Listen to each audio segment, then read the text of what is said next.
50 Cent just dropped a major bombshell. He's teasing a new documentary that could expose shocking connections between Diddy and Justin Bieber. Sources claim Usher may have been the one who introduced them. And now, insiders say he's getting nervous about what 50 might reveal next. In particular, Netflix docuseries that you've been working on, Diddy Do It. Right. You've been saying for years that you feel you knew Diddy's character. Right. Yet you said you weren't a part of that lifestyle, you weren't going to the parties. So what makes you so absolutely sure that these kinds of allegations that we've seen against him are true? Well, I'm surprised by the allegations, as surprised as everyone else is. Like, I didn't make the allegations. I didn't tell people to say these things.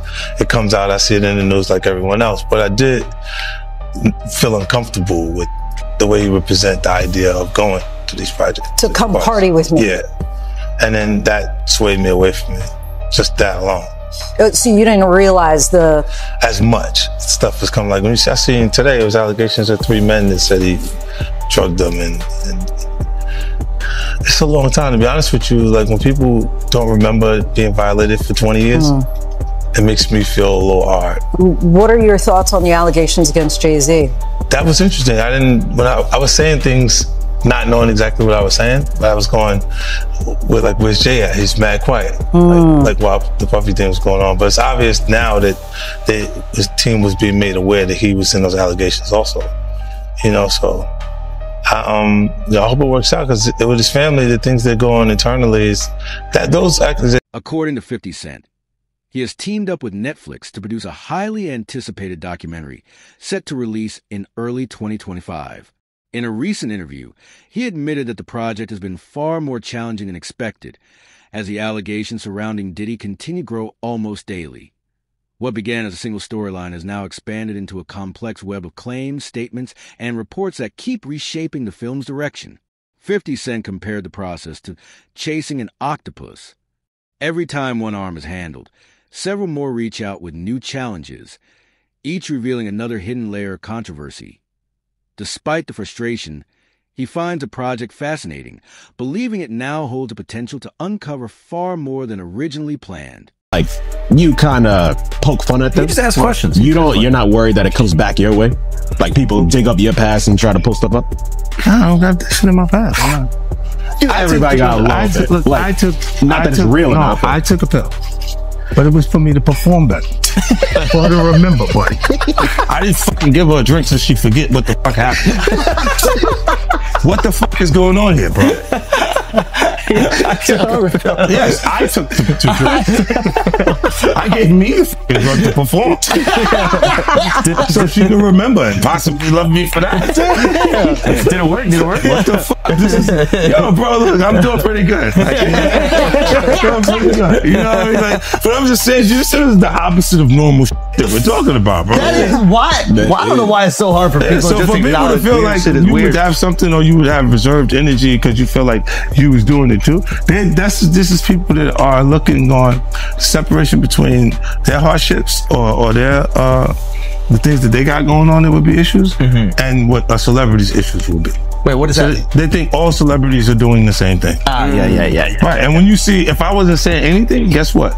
You could safely say that a person on the outskirts that is not involved in hip-hop culture could think that everybody in hip-hop culture is with that shit. Rumors in the entertainment industry have long linked powerful figures like Diddy, Jay-Z, Usher, and even controversial names such as Kelly and Danny Masterson.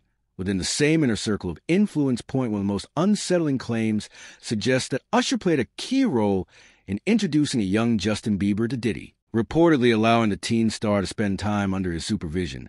When Bieber was just 13, that critics argue that, given Usher's own difficult experiences at similar age, he should have acted as a protector for Bieber.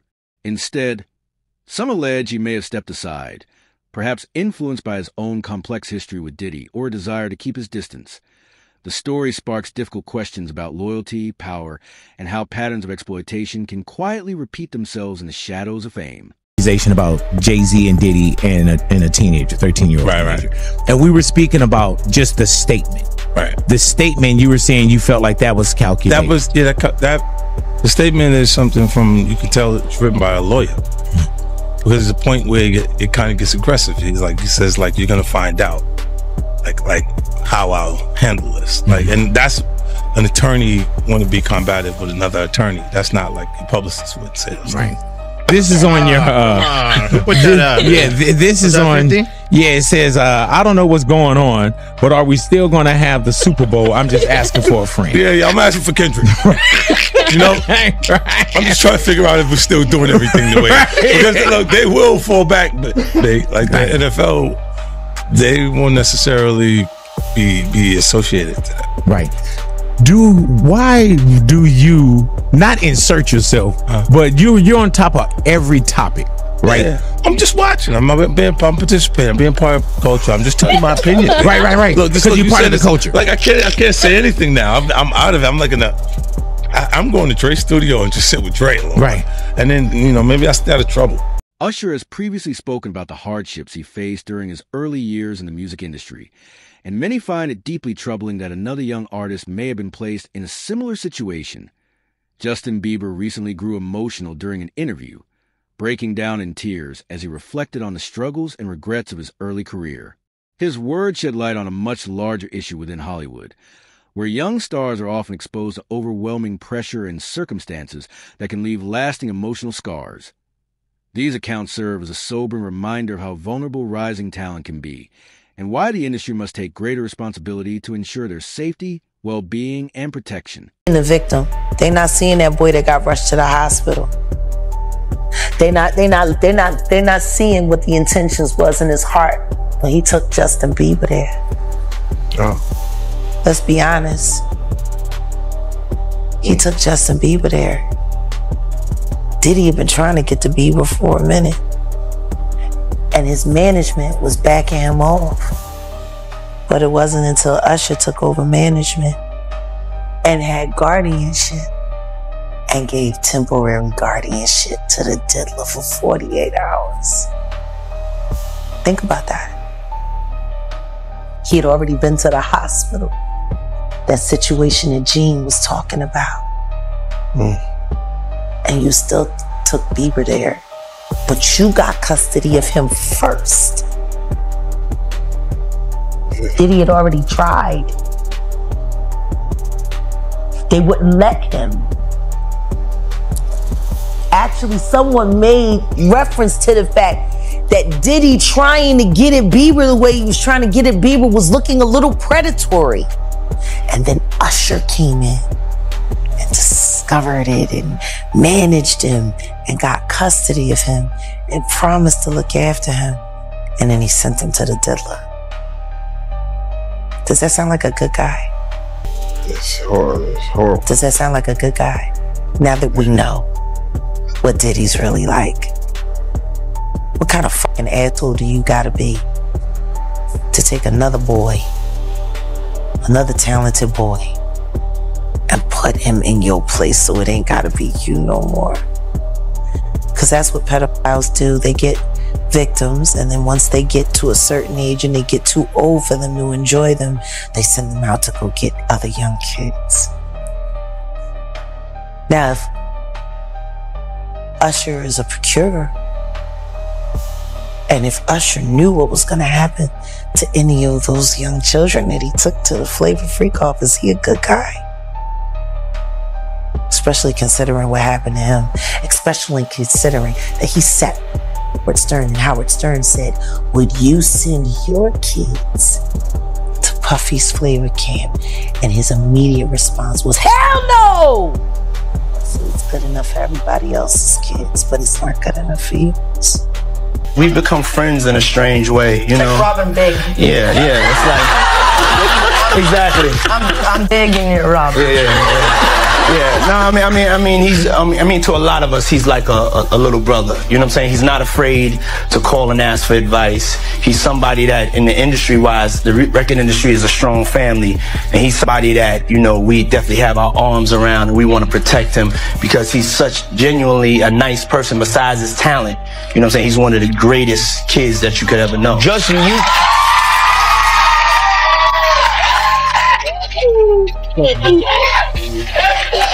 You know, Diddy bought his son a Bentley. Maybe, you know, he could buy you one also while you're out. Got me a Lamborghini. Yeah. Oh, well, that's nice. I haven't gotten it yet, though. Yeah, I know. When is that coming, that Lamborghini? We talked about this last time. He had the Lamborghini for a day or two, and he had access to the house, and he knows better than to be talking about the things that he does with Big Brother Puff on national television. Apparently not. Something. Everything. Recently, Usher opened up about his past experiences with Diddy during an interview on the Howard Stern show, reflecting on what life was like while staying with him as a young teenager. He revealed that he was exposed to an adult lifestyle far earlier than he should have been, an experience that left a lasting mark on his perspective of fame, power, and the entertainment industry. Usher explained that those formative years shaped how he views the darker side of success and the challenges that come with growing up in the spotlight. His story underscores how young artists are often placed in environments that can be overwhelming and difficult to navigate, raising important questions about accountability, protection, and proper guidance in Hollywood. Living in this shame, living in all this sort of stuff of my past, and I wasn't able to move on. Do you think the person that the you of then was on a path of self-destruction? Oh, for sure. Yeah, I would have, for sure, 100%. Yeah. It would have been no bueno. It was bad. I don't know if I'd be alive, for sure. It was dark, but I want to definitely tell my story so that if that resonates to anybody, that they can hopefully learn from it. Well, for me, you know, music comes from somewhere. Right. Maybe it comes from this youthful naivety and this desire to escape something. And then you get out there in front of the world, and then it comes from a place of wanting more of it. Yeah. I mean, just think about how young I was and so impressionable. And you have everybody telling me how good, how awesome I am at all times, you know? And like, I just want people to understand, like, the psychology behind why I potentially could have problems in my life. So, yeah, thank you for being here and helping me tell that story. But yeah, just protecting those moments, because people take for granted encounters, and I just want to protect her, you know? I don't want her to go through anything I went through. I don't wish that upon anybody. Yeah, if she ever needs me, I'm just a call away. Do you realize how important your story is? Every time I have a conversation with someone who's been through this unique type of experience, I'm searching for some kind of truth that can help. I commend you for going there and asking the tough questions and the things that people don't want to talk about, and they don't want to go there because it's revealing, and I want people to take a look at my story and hopefully my work. Former bodyguard Gene Deal has come forward with claims about what he allegedly witnessed during his time working for Diddy, suggesting that many within the industry were aware of troubling situations involving him and Usher. Deal recounted one incident he described as particularly disturbing, alleging that it left Usher in need of medical attention and prompted other celebrities to quietly distance themselves afterward.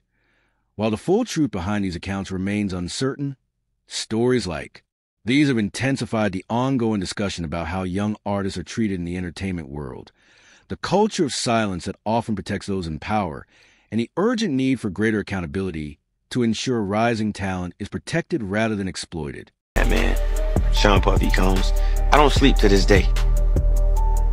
I have a problem sleeping to this day. Like, yo, man, I'm here to work, man. I ain't sang in a week. I mean, I'm 13 years old, and I'm telling him, look, you're gonna put me in the studio, man.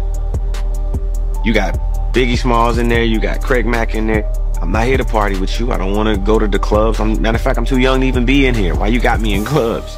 We would fight, we would tussle. I moved to New York City, and I lived with Sean Puffy Combs for a year. That's the crazy thing. Now, that was L.A. Reid's idea, right? We're sending you over to something called Puffy Flavor Camp. There you go.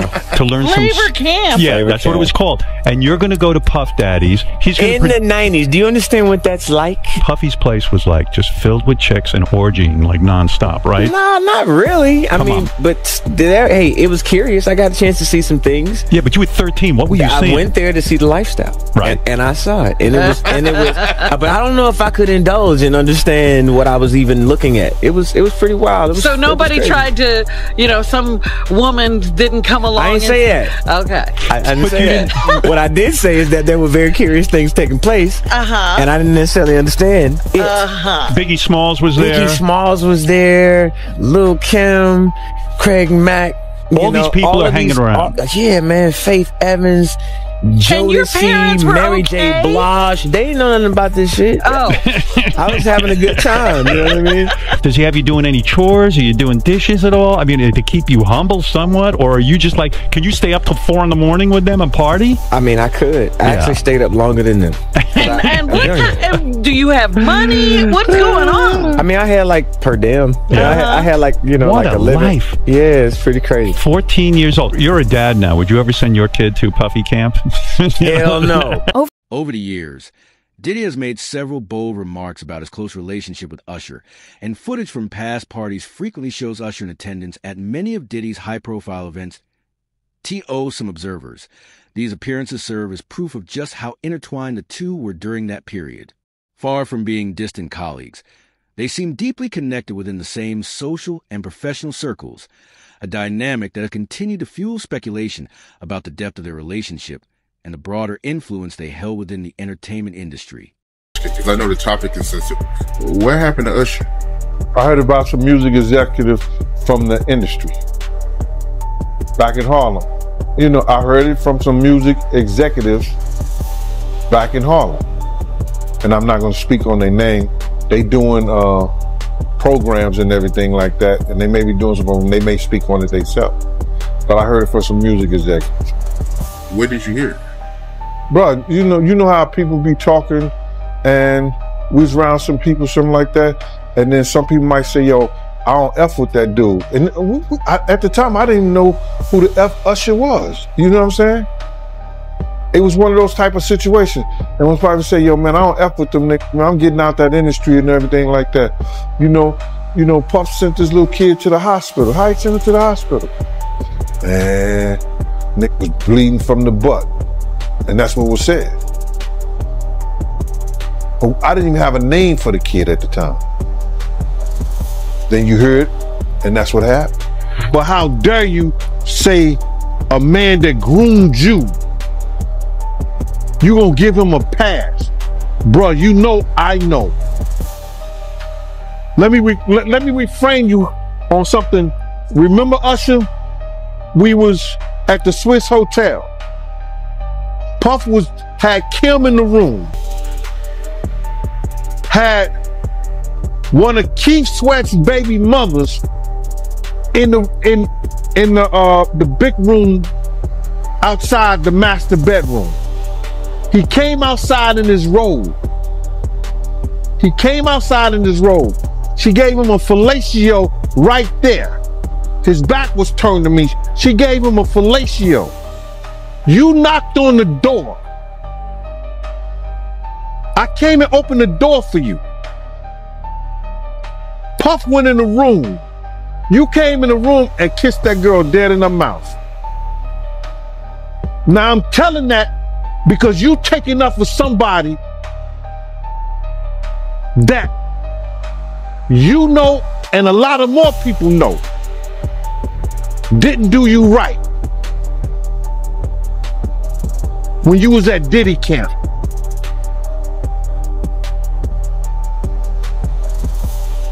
Y'all put it together. And what you mean by Diddy camp? Remember? He was on one of the talk shows. The white guy with the curly hair. What's his name? The white guy with the curly hair. And he said, yo, would you send your son to Diddy camp? And Usher said, no. Ask him why he won't send him to Diddy camp. But yet and still you praise him. Damn, man, and you said that, I know you can't go into detail, but you said that it was a situation where Diddy sent him to the hospital? Let Usher explain that to you. Let Usher mama explain that too. And the hospital was in Scar.